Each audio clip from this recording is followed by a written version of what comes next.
an Enneagram is kind of like circles that overlap. The picture's not very big, but you can kind of get the idea. If you look on it should be the right side of the picture, you'll see it says number 2 is static, number 3 is text, but what got cut off is number 1, which is creative. And then underneath that, you'll see I've got FB, and then I've got an arrow to Instagram, an arrow to YouTube, and then an arrow to Twitter. So that's social media. Over on the other side, I've got Google, blog, SEO, and under SEO, I have keywords. The biggest problem with people starting out trying to make an impact is that you need clients in order to make money, but if you spend your money to get clients, it's kind of like a chicken before the egg kind of idea, right? The drawing of my Enneagram is kind of a little bit hard to follow, but basically if you look, you'll see I've got audience 1, audience 2, audience 3. If you think of each audience as a pond or a pool of water, when you throw ad money into that pool, the size of that pool, right? It's kind of like if I take, let's say I take a 100-pound rock and I launch it into a pond, right? The impact that 100-pound rock in a pond is going to be pretty significant, right? You're going to get waves, a big splash, whatever, right? Versus if you throw that 100-pound rock into Lake Champlain, well, you might see a water spout, but you're probably not going to see much in the way of waves. And if you take that same rock and you throw it into the Atlantic Ocean, God bless you, good luck if you see anything. So the problem is that too many people take their 100-pound boulder and they throw it at the ocean and they're like, I don't understand why I didn't make any money, right? Like if you get a customer, you got a customer purely by accident. So the benefit to Facebook is that Facebook allows you to get super granular with your audience profile. So part of developing your ideal customer, that's what I was talking about, or a couple weeks ago when we were talking about, your customer avatar. The avatar is the same idea as your ideal client, right? Who is spending money in this space? What you really want to do is you want to identify multiple, let's say, ponds. I'm not going to say a puddle because if you throw a 100-pound boulder into a puddle, there's no puddle left, right? That's, you don't want to overwhelm, you don't want to blow people out of the market, right? They're like, and I'm out of here, not spending any money, I'm gone, right? So if you don't do it right, you're going to lose money. If you look in the middle, I have ad money, and then I have the circles for each one of the audiences, and then I've got the hash marks. That's called the sweet spot. So basically what you want to, in my opinion, what you want to do is you want to try to find 2 or 3 quote unquote audiences. And when I say an audience, like for Shane, one of your audiences is I need to figure out how to talk to guys that are 35 to 45 that live an active lifestyle and are executives, right? That would be an audience. Then an overlap might be, I don't know, women that have a similar profile. That's a second audience. A third audience could be, I don't know, kettlebell freaks. I don't know. So the idea is, right, you're looking for people that are going to potentially fit multiple audience types. So the more granular you get, the smaller the pond gets. So you can see where all of those things come together. You can spend $25 a day in a pond, if you will, of overlapping audiences, because when you throw a 100-pound boulder into that pond, you're going to get a lot of movement. So if I spend $25 a day there, I'm going to get a much better response than if I throw $25 a day at 200 million people that live in the United States and speak English. I just listed the ad as I was trying to show the ad circle is kind of like the money you're throwing at the thing, but you could also see it as a circle. So you could have even more circles. Like, for example, I might be spending money on Facebook. I might spend money on YouTube. I might spend money on Instagram. I might spend money on Twitter. Each one of those has different user bases. So you conceptually could have audience 1 could be 35 to 55, is active, is an executive, and is a Twitter user. That's audience 1. Audience 2 is Facebook user. Audience 3, YouTube. Audience 4, Instagram. Now you've got 4 audiences that express or find themselves in different platforms. And if you're going to throw your ad spend, right, you need to figure out, well, what's the best way for me to throw money at that group, if you will. Well, I know if I can spend money on Facebook and Instagram pretty much the same time, Google and YouTube overlap, and then Twitter, depending on what you do with it, it'll pop up in other places too. The point of getting granular is to try to get more efficient. But as you develop a specific audience profile, as you figure out what are the things that your audience has in similarity, you can't scale, in my opinion, you can't scale advertising until you know what your different audiences are. Then you figure out how to overlap audiences so that you can throw the same dollars at similarly aligned audiences. Then you've got creative. Creative means like video or drawings. That's one type of ad you can run.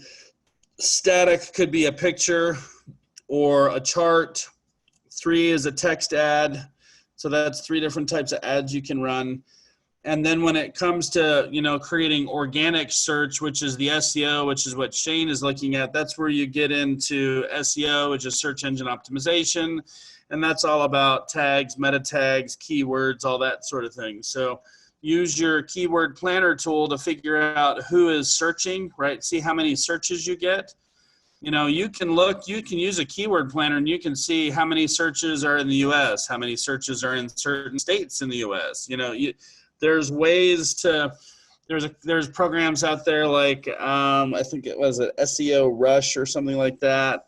There's, in fact, I've even got some, what do you call it? I have some subscriptions for some keyword planners.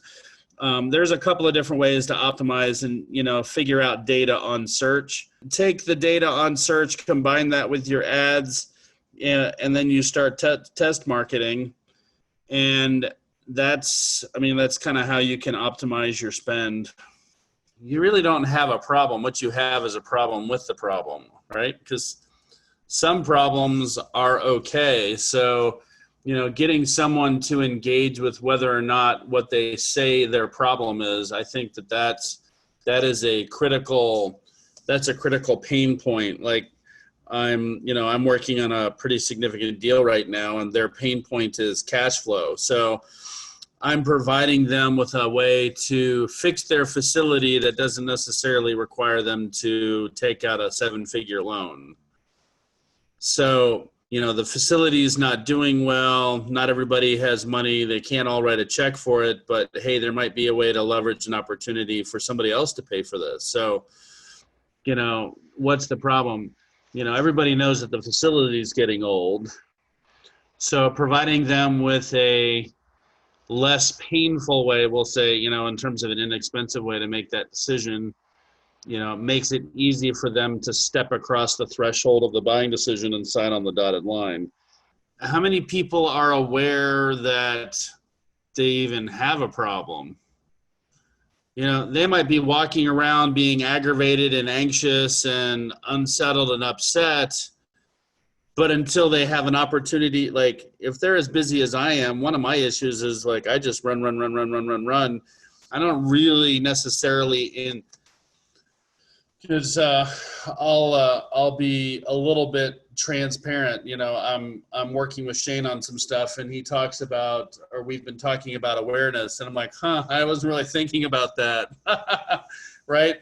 So it's not that I don't know that there's an issue there. It's that I don't have awareness of the issue. Because I don't have awareness of the issue, I really can't articulate it. I know that I have an issue, but I haven't really taken the time to introspect or reflect internally to determine, well, where's that coming from? Or, like the benefit to coaching with somebody like Shane is like, well, how does that sit with you? I'm like, I don't know. Who gives a shit? How does it sit with me? Right. So, I don't think about that. Right. I got to go get the next thing done. Right. So when I sit down and have those moments of reflection, I'm like, well, that doesn't sit well, or that does sit well, whatever. Just because your creative ad is pithy doesn't mean that it's going to ping something in the mind of somebody who potentially is your ideal client. You just are going to have to figure out what it is that gets people to pull the trigger. Like, just because somebody says my life sucks doesn't mean that they're going to be willing to spend the money to quote unquote fix it. They may not see it as a fixable problem. It's almost like you need to work people through the 7 stages of grief or whatever, right? Like, because like I'm in denial. I don't have a problem, right? To where, I am like, I don't know, that might actually be something to do, right? I'm a public defender and I'm going to help you work through the 7 stage, whatever it is. I don't know how many stages of grief are there, Shane? Do you know this? Is it just 5 or 7 or something like that, right? It's like, it's denial, anger, what is it, right? Which stage are you, right? And then you have to have a funny picture of what somebody looks like in those varying stages, right? And you talk about how my goal is to help you in a healthy manner move through those stages so that at the end, my happiness moving on moment is either I'm moving on to something else or I have a new center that allows me to produce more and be more effective. It's also, I think, sufficiently different so that, and you'll have to identify if there's a way to make it work. I think if you can get somebody to laugh or there's humor, I think that you've got an opportunity to help somebody move forward. But, just listening to you talk about, where you're coming from, what you've tried to do yourself and what you're hoping to help other people do, it seems to be a pretty emotionally accurate way to at least describe it. And you're going to have to test that too. Every year, there's a couple of different places that post the best times to interact on different social media platforms. And Mashable, I think, keeps track of like the top 15 social media platforms. Facebook's number 1. They rank them by user. Then you also have to look at the communities within them. How rabid are they? Like Twitter has a very specific following. Like people either do Twitter or they don't. LinkedIn, people don't, a lot of people don't realize like the average income 2 years ago, actually, and it's gone up since. The average income of LinkedIn users was $114,000 a year. It's like, oh, well, should I be on there? Well, I don't know. If you're looking for people with money, that's a great place to start. Do you have a social media engagement plan? What is your plan? I have the 10 commandments of social media.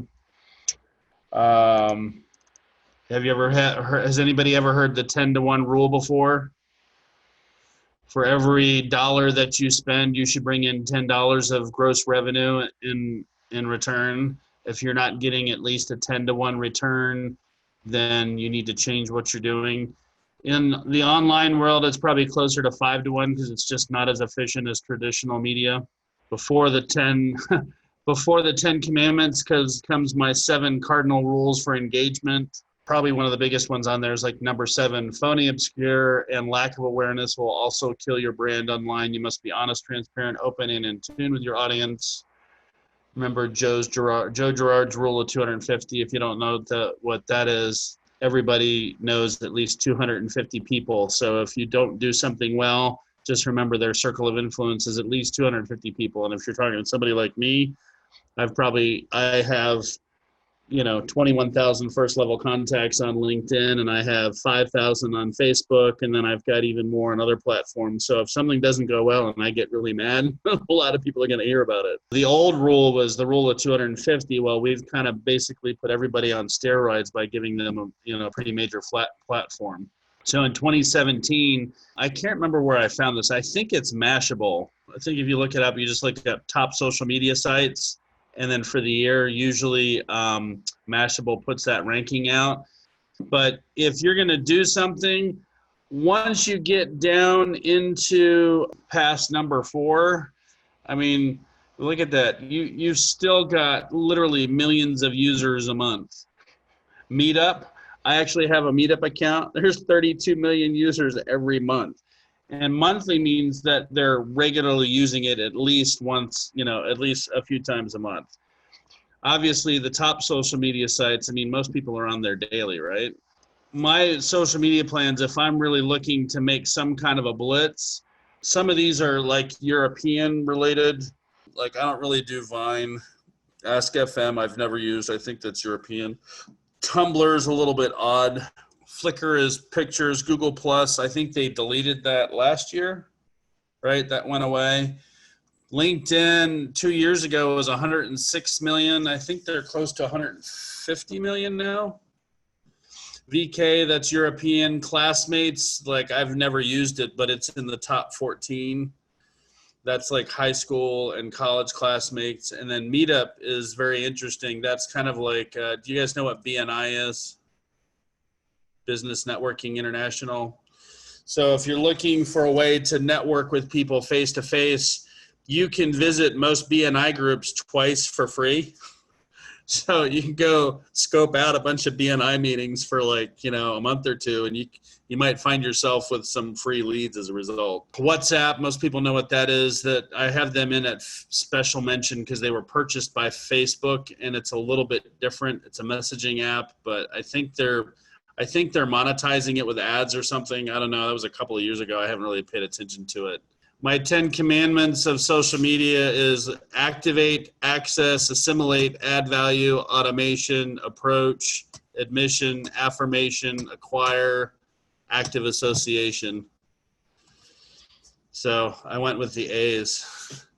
And then I have an actual book, mini book, or an ebook that I wrote. And You Must See to Sell in the 21st Century, the 21 C's of Selling with Influence, which is really about generating or curating content. And the 21 C's break into 4 C categories: comprehend who your target demographic is, create more traffic, capture more leads, and convert more sales. And those 4 break down to a total of 21. I just find alliteration helps people remember stuff. And then in 2018, there's a list of like some of the most common trends that were happening in 2018. I mean, there's just all kinds of stuff. Did I mention Socialnomics to you guys? One of the things, his name's Eric Qualman. It's funny, his username on YouTube is Equalman. So Equalman. And his logo is a superhero sign with the equal symbol, which is pretty creative. But ever since 2009, he's been updating. It's kind of like a did you know video on social media. And it's pretty interesting how the statistics have changed. He wrote the book called Socialnomics in 2009, and then he updates this little 3-minute video on YouTube.